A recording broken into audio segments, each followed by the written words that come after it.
Hello guys, welcome to my YouTube channel. Sorry question को स्वागत है। हम लेकर अगला भाग 2 भूगोल नागरिक शास्त्र अर्थशास्त्र के नोट्स। इसमें इंपॉर्टेंट क्वेश्चन आंसर रहेंगे। चैप्टर 1 संसाधन और विकास, रिसोर्सेज एंड डेवलपमेंट। महत्वपूर्ण बिंदु इसके हैं। संसाधन दो प्रकार के होते हैं, प्राकृतिक और नानिर्मित। एक होता है जो प्राकृतिक होता है और एक होता है जो मानव द्वारा निर्मित किया गया था, उसे रिसोर्सेज कहते हैं। संसाधनों का वर्गीकरण: नवीकरणीय, रिन्यूएबल, अनवीकरणीय, नॉन रिन्यूएबल। संसाधनों का संरक्षण आवश्यक है ताकि भविष्य की पीढ़ियां उपयोग कर सकें। भात भूमि वर्गीकरण: भात भूमि को वर्गीकरण इस पर होता है: एक खेती योग्य भूमि, एक वन क्षेत्र और दूसरा बंजर भूमि।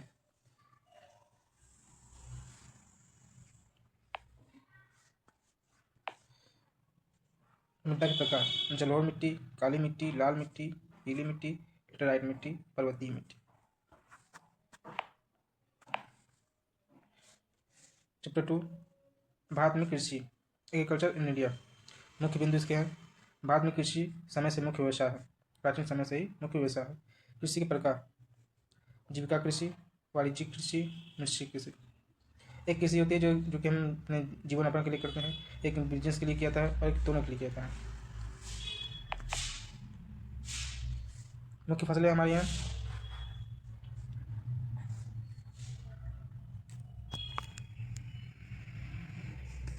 मुख्य फसलें हैं चावल, गेहूँ,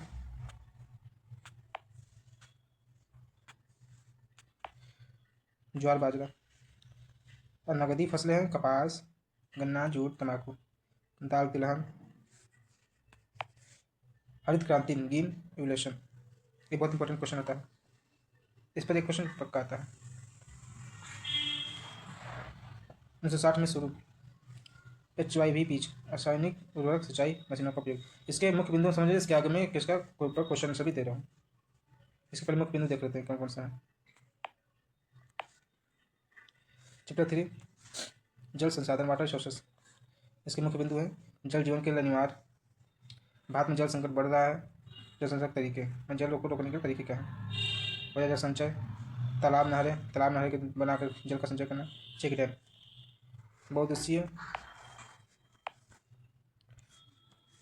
बहुउद्देशीय परियोजनाएं: डैम, भाखड़ा नागल, हीराकुंड, टिहरी बांध। ये सब बहुत बड़े बड़े बांध हैं हमारे इंडिया के।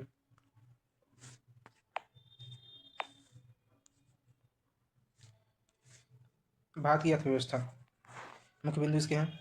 उद्योग दो प्रकार होते हैं, लघु उद्योग, बड़े उद्योग। भारत के प्रमुख उद्योग लोहे इस्पात उद्योग, कपड़ा उद्योग, रासायनिक उद्योग, ऑटोमोबाइल।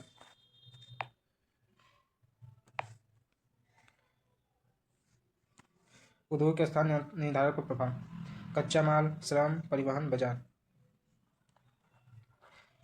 इनका जहाँ स्थान निर्धारण किया था उसके हिसाब से दिखाया था। कच्चा माल मिल जाएगा, श्रम, वर्कर की व्यवस्था, परिवहन और बाजार। इस सब के बाद ही कोई कंपनी या उद्योग खोला जाता है उस स्थान पर। चैप्टर 5 राष्ट्रीय परिवहन, नेशनल ट्रांसपोर्ट। मुख्य बिंदु इसके हैं। भारत में 3 प्रमुख परिवहन हैं: सड़क, रेल, वायु। सड़क मार्ग सबसे अधिक उपयोग किया जाता है। रेल मार्ग का विकास 1853 में हुआ था। वायु परिवहन तेज लेकिन महंगा है, इसकी कॉस्ट बहुत ज़्यादा आती है वायु परिवहन की, इसलिए बहुत कम यूज होता है। इसको नोट कर लीजिएगा। रेल का विकास 1988 में हुआ था। नागरिक शास्त्र, चैप्टर वाइज नोट्स। चैप्टर 1 शक्ति साझा, पावर शेयरिंग। महत्वपूर्ण बिंदु: लोकतंत्र में शक्ति का बंटवारा आवश्यक है। बेल्जियम और श्रीलंका उदाहरण। सत्य स्तर पर क्षैतिज सभी संस्थाओं में विधायिका, कार्यपालिका, न्यायपालिका। ऊर्ध्वाधर केंद्र, राज्य, स्थानीय सरकार। संघवाद, चैप्टर 2 संघवाद। मुख्य बिंदु: संघवाद का मतलब है 2 या अधिक स्तर की सरकार। भारत संघीय व्यवस्था का पालन करता है। संविधान में 3 सूचियाँ हैं: संघ सूची, राज्य सूची, समवर्ती सूची। 1992 में पंचायती राज की स्थापना। इसको नोट करिए, बहुत इंपॉर्टेंट क्वेश्चन है। चैप्टर 3 लोकतंत्र की विविधता, डेमोक्रेसी ऑफ डाइवर्सिटी। महत्वपूर्ण बिंदु, समाज में विविधता प्राकृतिक है, नस्ल, धर्म, भाषा, संस्कृति विविधता को जन्म देती है। लोकतंत्र विविधता को शांतिपूर्ण ढंग से संभालता है। चैप्टर 4 राजनीतिक दल, पॉलिटिकल पार्टीज। मुख्य बिंदु, राजनीतिक दल लोकतंत्र के जुड़े हैं। भारत में राष्ट्रीय दल कांग्रेस, भाजपा। क्षेत्रीय दल भी महत्वपूर्ण भूमिका निभाते हैं।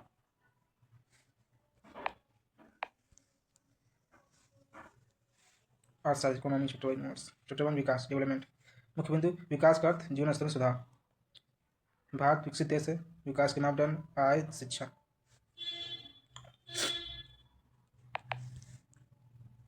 स्वास्थ्य, HDI मानव विकास सूचकांक।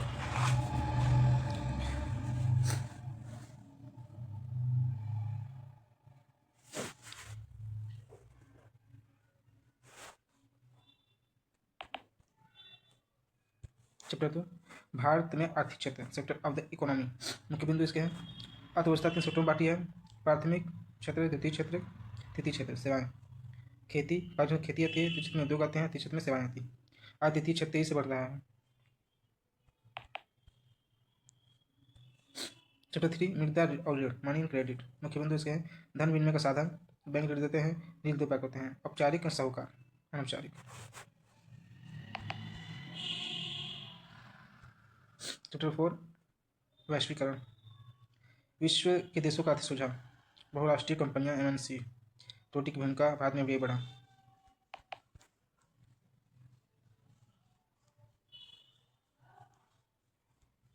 चैप्टर 5 उपभोक्ता अधिकार। मुख्य बिंदु इसके हैं, उपभोक्ता क्षेत्र, उपभोक्ता संरक्षण अधिनियम 1986 व 2019। जिला, राज्य और राष्ट्रीय उद्योग। आइए कुछ इसके क्वेश्चन आंसर करते हैं। चैप्टर 1 से संसाधन और विकास, इसके महत्वपूर्ण क्वेश्चन है। ये सारे क्वेश्चन इंपॉर्टेंट है, मैंने वही क्वेश्चन रखे जो कि बहुत इंपॉर्टेंट है। संसाधन क्या है, उदाहरण सहित समझाइए। ठीक है, तो संसाधन है उत्तर, प्रकृति या मानव निर्मित वे सभी संसाधन जो मनुष्य या शर्तों को पूरा करते हैं संसाधन कहते हैं। उदाहरण जल, भूमि, मिट्टी, मशीनें, सड़कें। देखिए, जल भी प्रकृति के द्वारा निर्मित संसाधन है, भूमि भी और मिट्टी भी और मशीनें इनमें मानव निर्मित द्वारा है, सड़कें भी मानव निर्मित द्वारा है।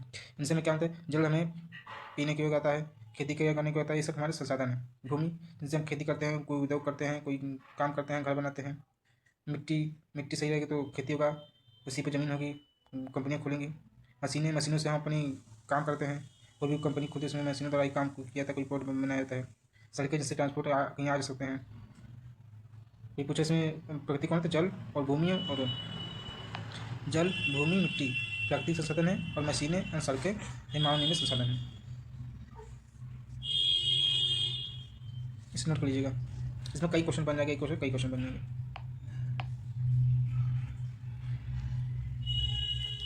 क्वेश्चन दो, संसाधनों का संरक्षण क्यों आवश्यक है। उत्तर, संसाधन सीमित है। देखिए, संसाधन सीमित इसका क्या क्या अर्थ है कि इसके जल है, जल जल सीमित है, उसकी उसकी वो बना नहीं सकता, जो है वही है, उसको हम बना नहीं सकते, इसलिए इनका संरक्षण किया जाता है। जल बचाइए, पीने में किसी पृथ्वी पर 1% पानी है, बाकी 70% समुद्र का खारा पानी है, इसलिए। वैसी मिट्टी है, ज़मीन है, सड़कें हैं, इनकी अनलिमिटेड नहीं है, इनकी लिमिट है, क्षमता है, इसका संरक्षण बहुत आवश्यक है। इनका अत्यधिक दोहन से भविष्य में कमी हो सकती है। इसका मतलब समझिए, इनके अत्यधिक दोहन से भविष्य में कमी हो सकती है। जैसे कि हम जल खर्च करेंगे, काम नहीं, फिर भी खर्च करते जा रहे हैं, जमीन वैसी है, तो भविष्य में क्या कि हम नहीं रहेगा, इसलिए हमें इनका संरक्षण करना पड़ेगा। आने वाली पीढ़ी के लिए संसाधन बचाना आवश्यक है, आने वाली पीढ़ी के लिए संसाधन बचाना आवश्यक है।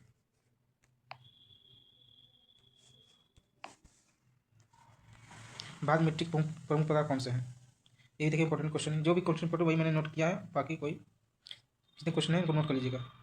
जलोढ़ मिट्टी, काली मिट्टी, लाल मिट्टी, लाल मिट्टी को बलुअट मिट्टी भी कहते हैं,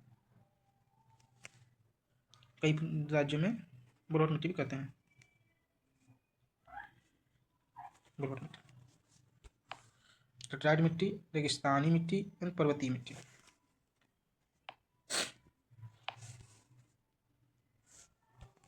भारत में कृषि, इसका क्वेश्चन देखिए, भारत में उगाई जाने वाली मुख्य फसलें कौन सी हैं? ये अक्सर पूछा जाता है। तो खदान में फसलें चावल, गेहूँ, बाजरा, ज्वार। और नकदी फसलें कपास, गन्ना, जूट, तंबाकू। दाल तिलहन में सोयाबीन, सरसों, अरहर, कुछ भी मतलब जो दाल के हो वही लिख सकते हैं।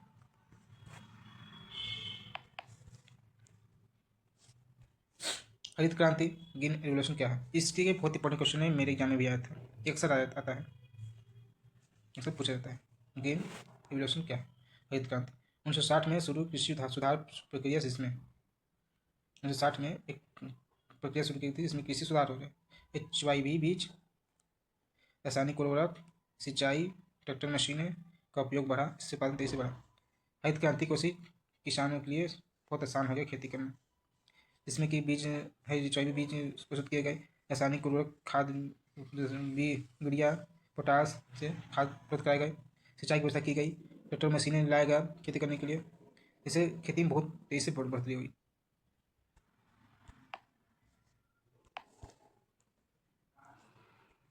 जल संसाधन, जल संरक्षण क्यों आवश्यक है? पेयजल की कमी, भूजल स्तर गिरना, मैंने आपसे ये कहा था ना। देखिए, जल संरक्षण क्यों आवश्यक है? क्योंकि जल पर पृथ्वी पर सिर्फ इतना परसेंटेज है, सॉरी, ठीक है, ये 70% है जो कि समुद्र का पानी है, समुद्र का पानी है, सी। और ये है, यही पीने को पानी है। और इसमें भी जो 1% है ये भी सिर्फ शुद्ध पानी है, इसलिए इसका संरक्षण करना बहुत ही आवश्यक है। भूजल स्तर गिरना, स्तर दिन ब दिन गिरता ही जा रहा है। सुने कहीं ना कहीं कल नल जो होते हैं वो पानी छोड़ दिए, पानी होने से जलता जा रहा है, इसका ही मतलब है भूजल स्तर गिरना। कृषि और उद्योग में जल की जरूरत, कृषि में आपको चाहिए, कंपनियों में, फैक्ट्रियों में भी आपको जल की जरूरत चाहिए, तो कहाँ से पूर्ति होगी? भविष्य की पीढ़ियों का संरक्षण, ये आप आज जल संरक्षण कर रहे हैं, भविष्य की पीढ़ियों का संरक्षण कर रहे हैं। आज हम बचाएंगे तभी तो कल काम देगा, किसी का है जल संरक्षण क्यों आवश्यक है? पेयजल की कमी, भूजल स्तर गिरना, कृषि उद्योग में जल की जरूरत, भविष्य की पीढ़ियों का संरक्षण। भारत की प्रमुख बहुउद्देशीय परियोजना लिखिए। भाखड़ा नांगल, हीराकुंड, टिहरी, दामोदर घाटी परियोजना, ये सब बहुत बड़े बड़े बांध हैं जो हमारे इंडिया में बनाए गए हैं, इसलिए बहुउद्देशीय परियोजनाएं लिखी हैं। बहुत इंपॉर्टेंट क्वेश्चन है, नोट कौन सा 3 भी लिखेंगे तब आपको नंबर पूरे मिल जाएंगे।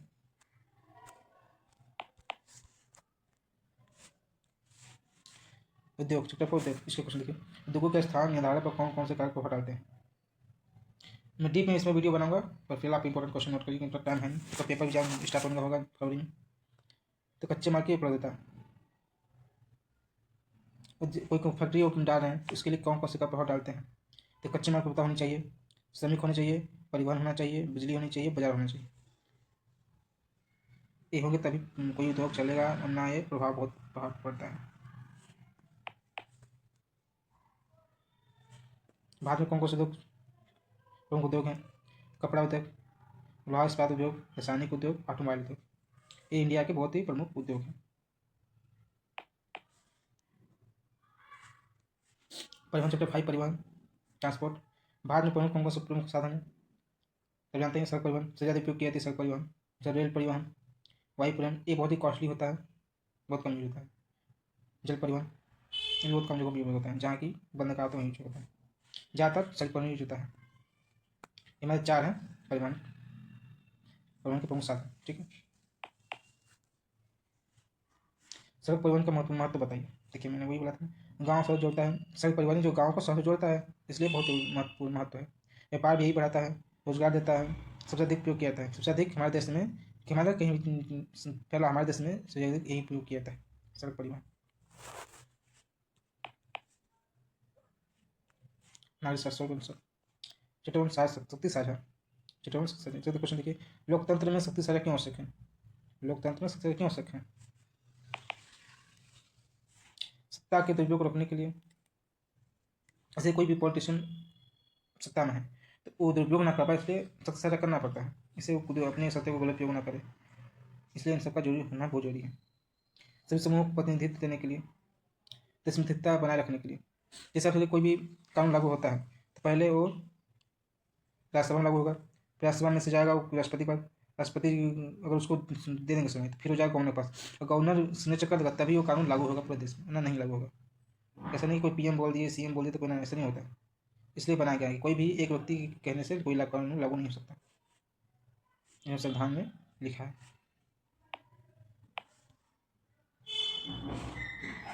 चलो तो संघवाद, भारत में संघवाद व्यवस्था कैसे लागू है? केंद्र सरकार, राज्य सरकार, पंचायत, नगर पालिका, संविधान के अनुसार 3 स्तर पर सत्ताओं को बंटवारा किया गया है। मैंने आपसे कहा था संविधान के अनुसार 3 स्तर पर सत्ता को बंटवारा किया गया, 3 स्तर पर, केंद्र सरकार, राज्य सरकार, पंचायत और नगर पालिका।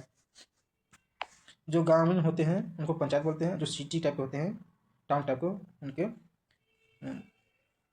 जो होते हैं अध्यक्ष उनको नगर पालिका बोलते हैं। गाँव के जो होते हैं मैंने मुखिया जैसे बोलते हैं, मुखिया, पंचायत, सरपंच,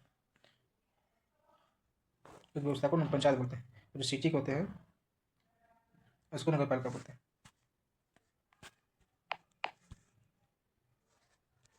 संविधान की 3 सूचियों के नाम लिखें। संघ सूची, राज्य सूची, समवर्ती सूची। लोकतंत्र में विविधता, सामाजिक विविधता क्या है? इसे नोट करिए, बहुत क्वेश्चन है। सामाजिक विविधता क्या है? उत्तर, समाज में धर्म, भाषा, नस्ल, संस्कृति आदि का आधार पाए जाने वाले अंतर को सामाजिक विविधता कहते हैं। जैसे हम जानते हैं हमारे देश में बहुत तरह के धर्म पाए जाते हैं, उन धर्मों में बहुत तरह की भाषा पाए जाती है, उन धर्मों में बहुत तरह की नस्ल, जातिवाद, इसी के लिए इसी के आधार पर जो अंतर पाए जाते हैं उसे सामाजिक विविधता कहते हैं। ये लिखा है, सब भाषा में समझिए। समाज में धर्म, भाषा, अनेक धर्मों, अनेक नस्लों, जातियों, भाषाओं के आदि आधार पाए जाने वाले अंतर को ही सामाजिक विविधता कहते हैं। ठीक है।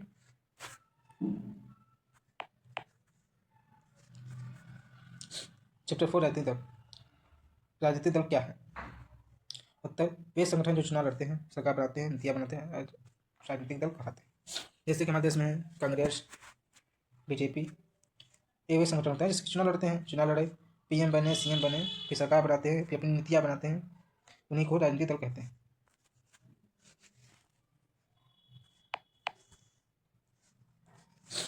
एक तो व्यवसाय इकोनॉमी। चैप्टर 1, विकास। विकास कैसे करते हैं? अब कोई बोल देगा, पूछ देगा विकास कैसे करते हैं। ऐसा नहीं कि कोई चीज़ बन गई, सड़क बन गई तो उसे विकास। विकास उसे बोलते हैं जैसे कि जीवन स्तर सुधार। जीवन सुधार मतलब क्या? हमारे जीवन स्तर के लिए क्या जरूरी है? सड़क जरूरी है, विद्यालय जरूरी है, शिक्षा जरूरी है, कोई हॉस्पिटल जरूरी है, जिससे कि सड़क बनने से हमारे आने जाने में आसानी मिल जाएगी, आय की कमी पूरा हो जाएगी, शिक्षा स्कूल खोलेंगे शिक्षा मिल जाएगी, स्वास्थ्य हॉस्पिटल खोलेंगे तो स्वास्थ्य हमारा सही रहेगा, कभी जाकर इलाज करा सकते हैं। इसलिए इन सब की बनने से हमें सुविधा होगी, हमारी वृद्धि होगी, उसी को बोलते हैं विकास। आदमी वृद्धि होती है उसी को विकास बोलते हैं।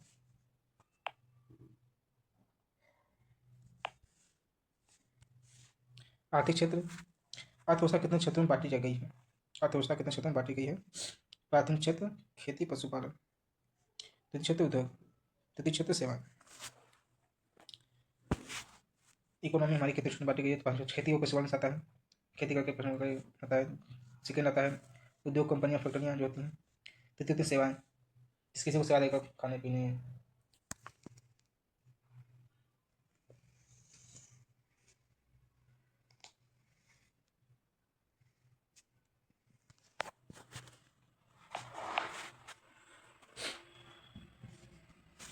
चैप्टर 3, मुद्रा और ऋण। औपचारिक और अनौपचारिक रूप ऋण में अंतर। औपचारिक बैंक द्वारा देने वाला सुरक्षित ऋण। इसका मतलब समझिए। औपचारिक मतलब क्या था कि किसी बैंक में गए, आपने 10,000 का, 5,000 का, 1 लाख का, 2 लाख का, 5 लाख का, 10 लाख का लोन लिए, कम ब्याज पर, 2%, 1%, 5%, जिससे ज़्यादा नहीं होता है, पर एन होता है। और ऐसे ही गए किसी साहूकार के पास गए तो क्या 10,000 देगा तो इस पर 10% का ब्याज लगाएगा, 20% लगाएगा, उसे कहते हैं अनौपचारिक, इलीगल। ठीक है, समझ आएगा सबको? औपचारिक अनौपचारिक ऋण में अंतर होता है, ये होता है। ठीक है। चैप्टर 4, वैश्वीकरण। वैश्वीकरण क्या है? दुनिया के देशों का आर्थिक और सामाजिक रूप से जुड़ना वैश्वीकरण कहलाता है। इसका मतलब समझिए आप, दुनिया के देशों मतलब अमेरिका हो गया, इंडिया हो गया। अब 2 एग्जाम्पल लेते हैं, अमेरिका और इंडिया का। अमेरिका अपना फ़ोन लॉन्च करेगा हमारे इंडिया में, ये क्या होगी? आर्थिक से जुड़ना। अब आर्थिक से जुड़ा तो उसकी भी इकोनॉमी तो बढ़ेगी, हमारी भी यहाँ सुविधा होगी, तो इसे बोलते हैं आर्थिक रूप से जुड़ना। और सामाजिक कोई संस्था है, कोई कानून है लागू हो रहा है समाज में, इसलिए दो देशों का, किसी भी दो देश जब आपस में मिल के कोई भी डैम बनाते हैं, डैम से बन गया, कोई हवाई अड्डा बन गया, कोई कोई प्रोजेक्ट बन गया जिससे कि हमारे पब्लिक को सुविधा मिली और आय भी मिल रहा है, उसको बोलते हैं दुनिया का वैश्वीकरण, इसी को बोलते हैं वैश्वीकरण। बस वही बात है, सिंपल बात समझिए।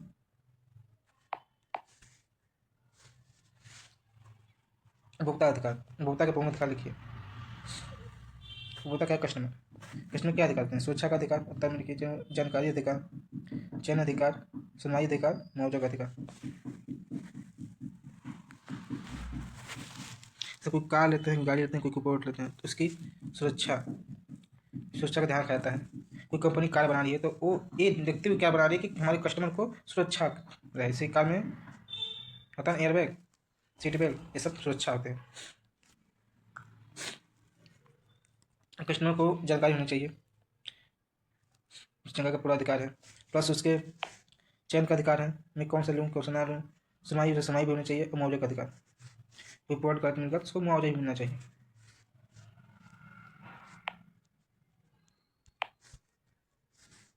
तो आज के लिए इतना ही, मिलते हैं अगले एपिसोड में।